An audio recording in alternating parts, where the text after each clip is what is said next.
Hello everyone. In the previous two videos, we have already discussed about lipid component of plasma membrane and also its important characteristics. Today, we are going to discuss about protein component of plasma membrane. So, let us start. Membrane protein. There are two types of membrane protein, peripheral protein, also known as extrinsic protein, and integral protein known as intrinsic protein.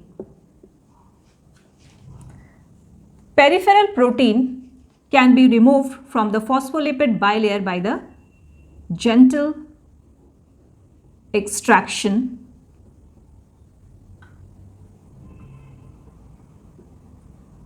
procedure.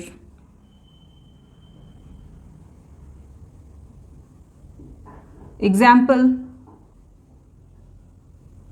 solutions of low or high ionic strength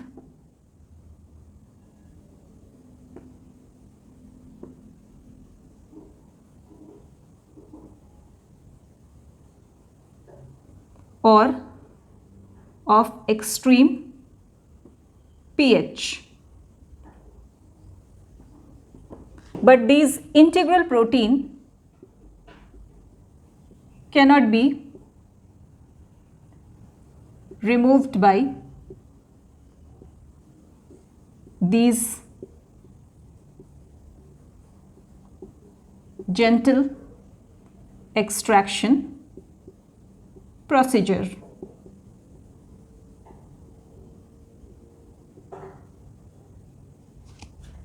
When we remove peripheral protein, lipid bilayer remains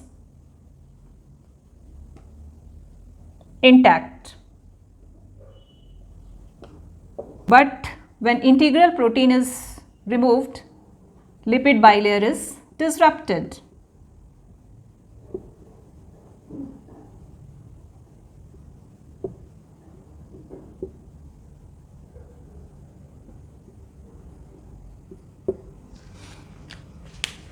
Peripheral protein do not interact with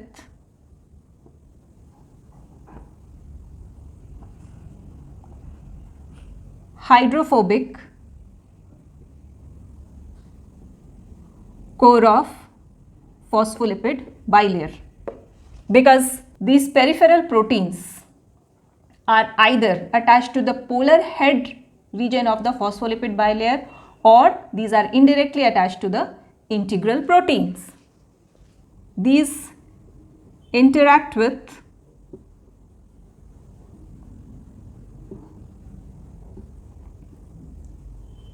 hydrophobic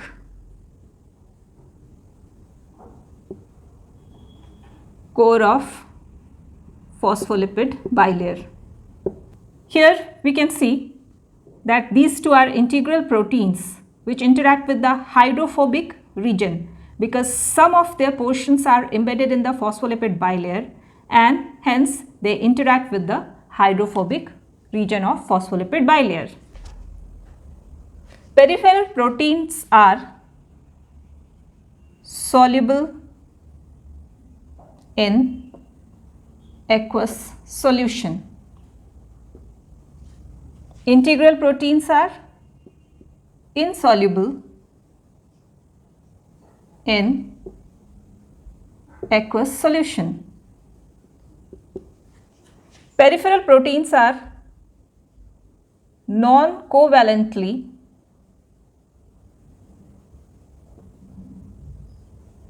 attached to phospholipid bilayer, but integral proteins are covalently or non-covalently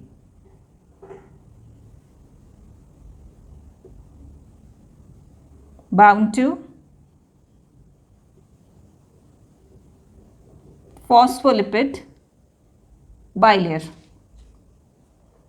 Integral proteins are of two types: transmembrane protein and lipid link protein. Transmembrane protein spans entire phospholipid bilayer, and the force that holds this transmembrane protein is hydrophobic force.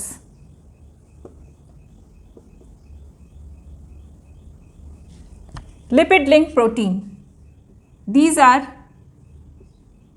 covalently attached to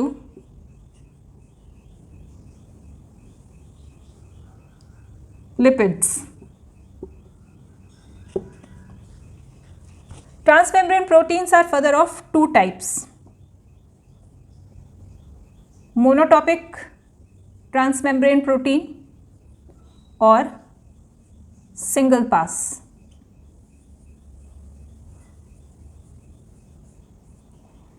These spans the phospholipid bilayer only once. So this is monotopic transmembrane protein. Second is polytopic transmembrane protein, also known as multipass. These spans the membrane more than once. This is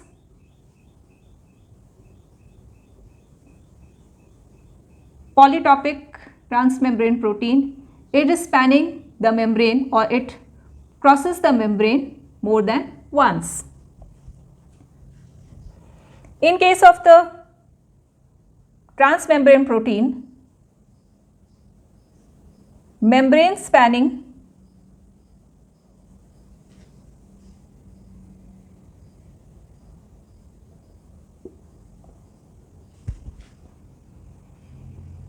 region of protein is mostly alpha helix, but in some cases it is beta barrel.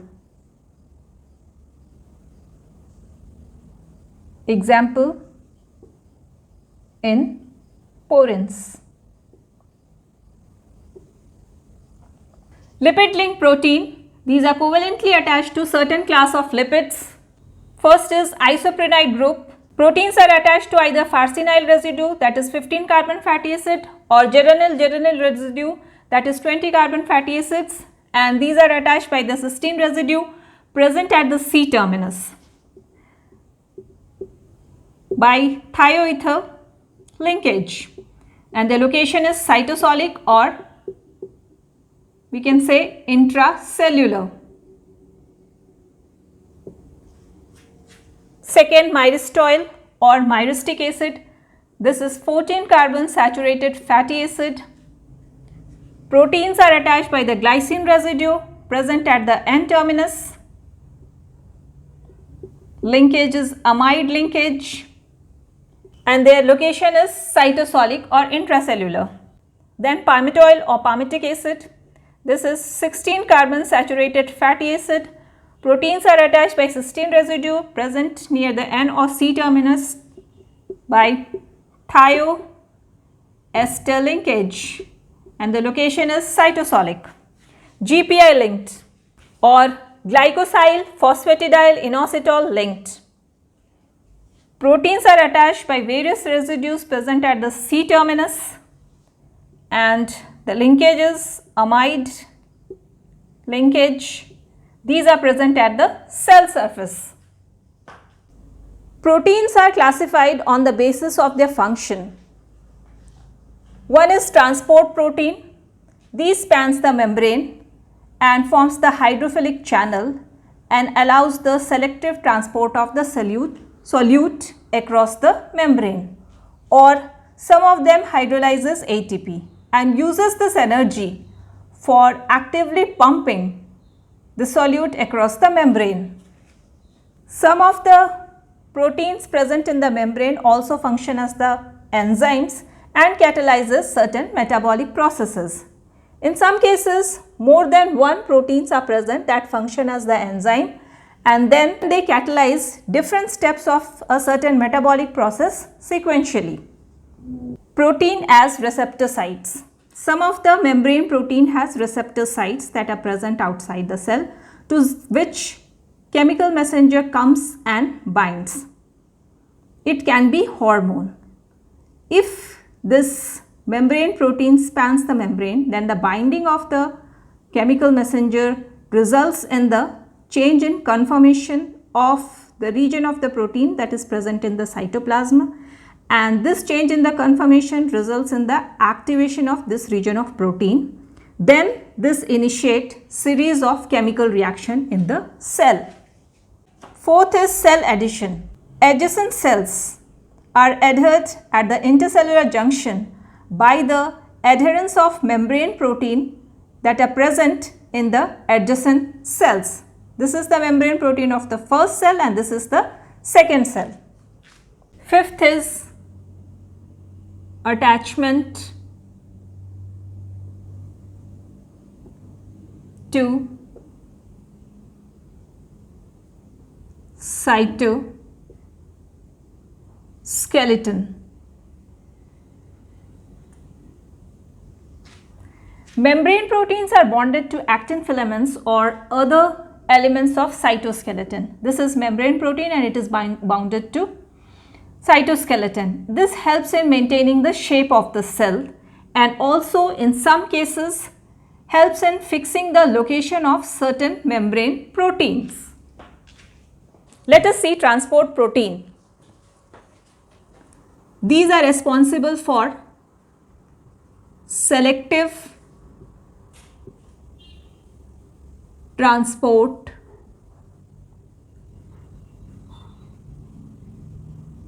of molecules.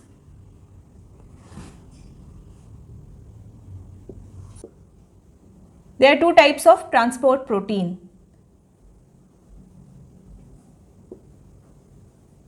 Carrier protein and second is channel protein.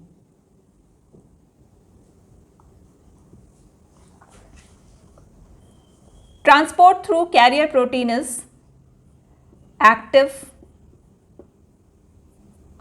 or passive. Transport through channel protein is passive.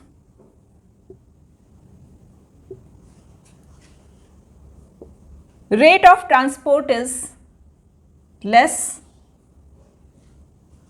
In case of channel protein, rate of transport is much faster.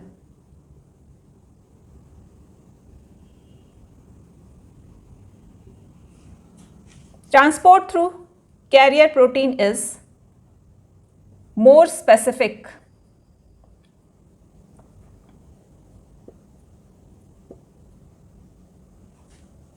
Transport through channel protein is less specific.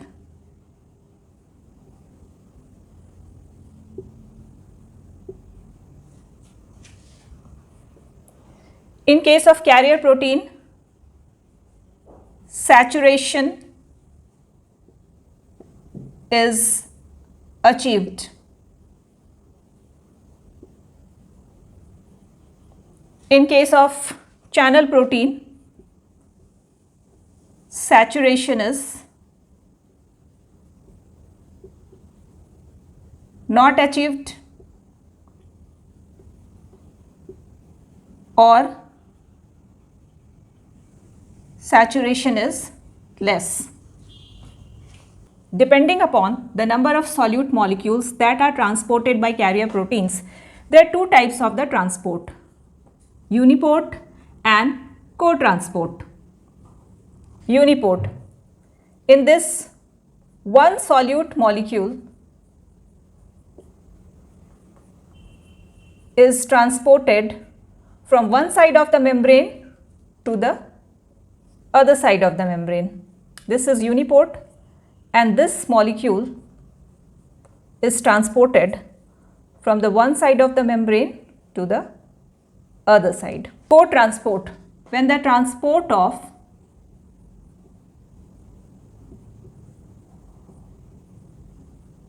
one solute molecule is coupled with transport of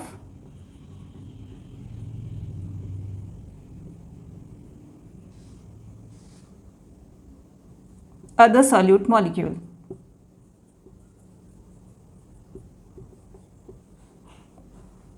It is known as co-transport.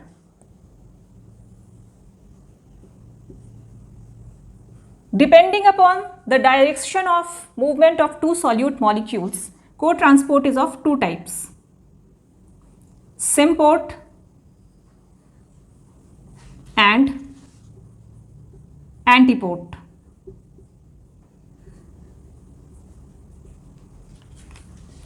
When the transport of one solute molecule is coupled with the transport of other solute molecule in the same direction, it is known as symport. Antiport, when the transport of one solute molecule is coupled with the transport of the other solute molecule in the opposite direction, it is known as antiport.